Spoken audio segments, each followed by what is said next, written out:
DNA-streng åbner sig, og messenger-RNA kommer ind. Messenger-RNA scanner den øverste DNA-streng og finder matchende baser. Messenger-RNA bevæger sig ud af cellekernen og videre ud i det endoplasmatiske retikulum. DNA-strengene lukker sig. Messenger-RNA går ind i ribosomen.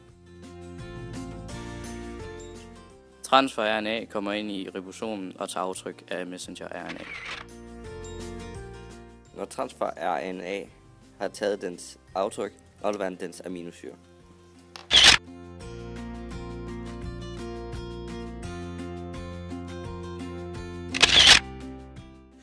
Aminosyrene samler sig og forlader ribosomet sammen med messenger-RNA.